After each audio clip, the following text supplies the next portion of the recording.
Noteworthy at the history and evolution of visual arts is the appreciated imagery produced with the magic lantern at the Renaissance period. A device capable to capture light, bend it through lenses, and transform it into images through a series of slides painted on crystal and projected onto a screen. Suspended images produced an amazing effect on the imagination of philosophers and scientists. The magic lantern also influenced generations of artists, and it sets a precedent on the invention of the cinematograph. Athanasius Kircher attributes himself to the invention of the magic lantern in his book Ars Magna Lucis in Umbra. The book describes the camera obscura as well as another mechanism used for the visualization of images on a screen, similar to the magic lantern. Kircher was a German Jesuit and a mathematics professor at the Roman college that, due to the wonders produced by his mechanisms, was said to perform black magic. He defended his work, explaining that the mechanisms weren't devilish, but rational applications of the magic secrets of nature. Among many other inventions, Kircher designed an artificial light of a parabolic shape used for reading at night. But in spite of Kircher's contribution, it's attributed to the German academic Christian Huygens, who is known as the inventor of the magic lantern in 1659. He achieved a meticulous and detailed scientific knowledge, which allowed him to develop a device able to calculate accurately the angle of light bending and combine it with the perfectly sculpted lens. He created a series of slides, paintings on crystal, that would produce the effect of a moving image through a mechanical process. Concerned with the potential of his own invention, and to turn it away from its scientific purpose into a commercial distribution, Huygens thought of his invention as absurd, and he hid his authorship. In his book Oculus Artificialis, Johann Zahn presents many descriptions, diagrams, and illustrations of the camera obscura and the magic lantern.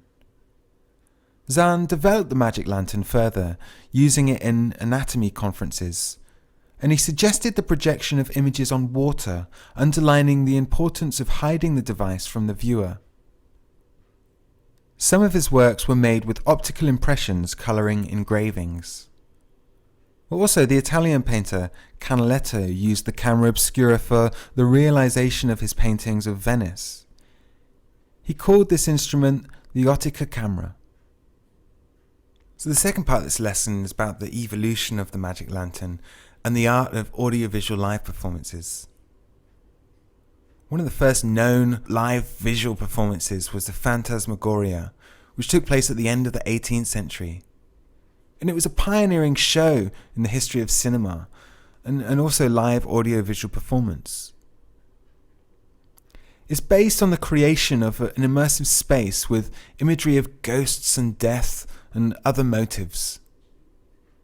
Recreating a sense of another dimension, it produced fear and surprise on the audiences by using magic lanterns, smoke, screens, and sound effects.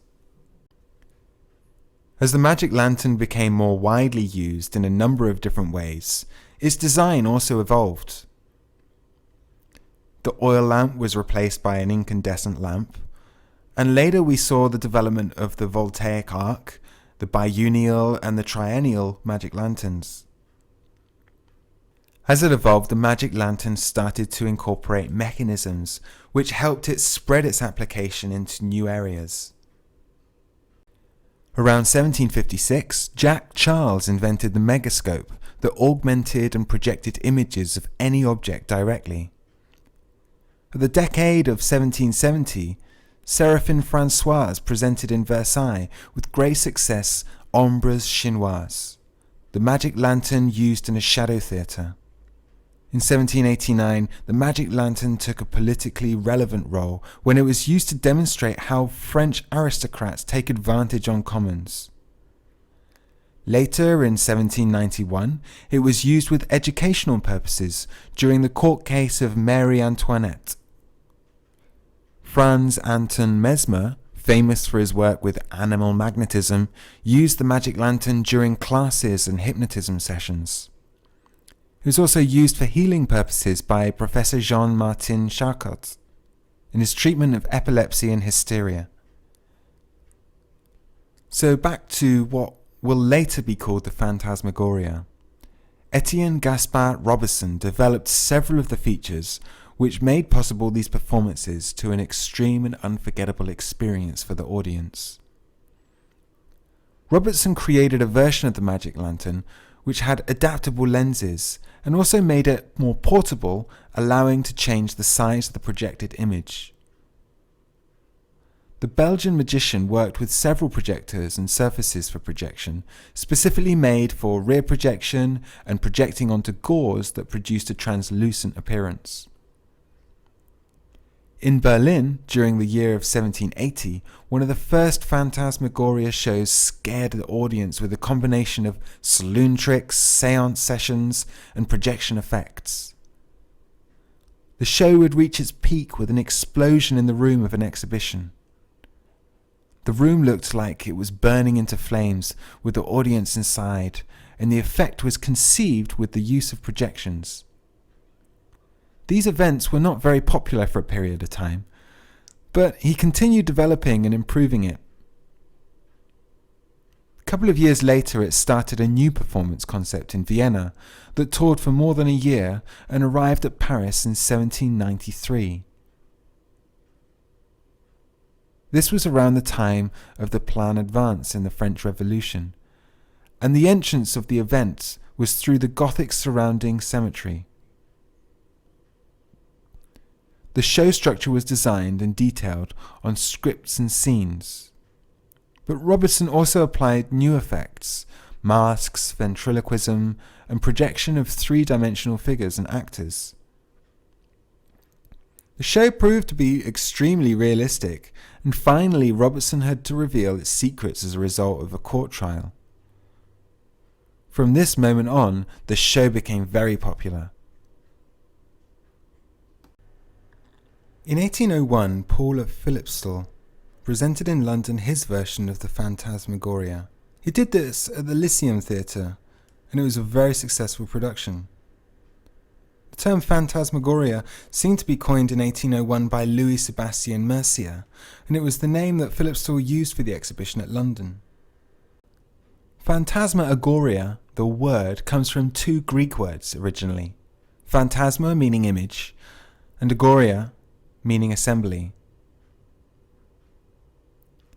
The Phantasmagoria performances used zooming movements, camera movements, superimposition, and dissolved imagery, with a combination of stage machinery and screen design. Robertson continued his shows, performing in Russia, Europe, and then arriving in New York in May 1803. Where the show became a form of public entertainment, causing fascination to millions. In 1849, the Langeheim brothers used the first photographic slides with the Phantasmagoria. These were called hyaliotypes. They were shown off first of all in a great exhibition in London in 1851. While Phantasmagoria was evolving and amazing many audiences all over the world, around 1730 another invention appeared, the colour organ. This is a first device that combines motion, light, sound, and scientific studies about the audio and visual perception, anticipating the concept of synesthesia. A crucial development in the invention of the colour organ was Isaac Newton's Optics, a treatise of reflections, refractions, inflections, and colours of light.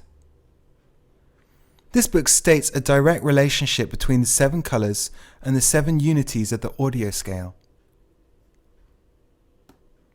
Following up from this theory and influenced by the work of Kircher and Delaporte, the Jesuit monk Louis Bertrand Castel proposed an instrument called the ocular harpsichord, a light organ that simultaneously produces sound and its associated colour. The ocular harpsichord is considered to be the first colour organ. The composer George Philip Telemann travelled to France to see the organ firsthand, and he was inspired to write several pieces for the colour organ and an edition of a book. Castell would build a second model of the instrument using chemical candles with refracting mirrors that allowed a brighter projection to be contemplated by a larger audience. Later in 1850, Alexandre Alice Remington demonstrated that the colour spectrum should closely match a visual octave. Through observation with a prism, he divided the spectrum into 12 colours, one for each semitone of a C scale. Remington performed at St James's Hall in London with a colour organ in 1895. The Russian composer Alexander Scriabin amazed an auditorium in New York with the synesthetic symphony Prometheus, the poem of fire, and 1 year later he performed this in London with great success. The Danish musician Thomas Wilfred also developed the art of light and sound, with his sculptures of light that he called lumia. To perform lumia, Thomas Wilfred created the machine the clavilux. The clavilux delivered his compositions of light, colour and form, which slowly changed over time and delivered a broad spectrum of colour and shape. His first public appearance with the clavilux, which was a modern ocular harpsichord, was in New York in 1922. Wilfred continued to tour his performance around the world over the years, and his clavilux was also developed as a home use unit. With a series of coloured records and a TV-style interface, people at home could also create their own lumia. The ocular harpsichord was one of those marginal instruments that served science for a while and then disappeared, only to pop up again occasionally in subsequent history. It's during the 20th century that most of the artworks were done in visual music by artists from different areas.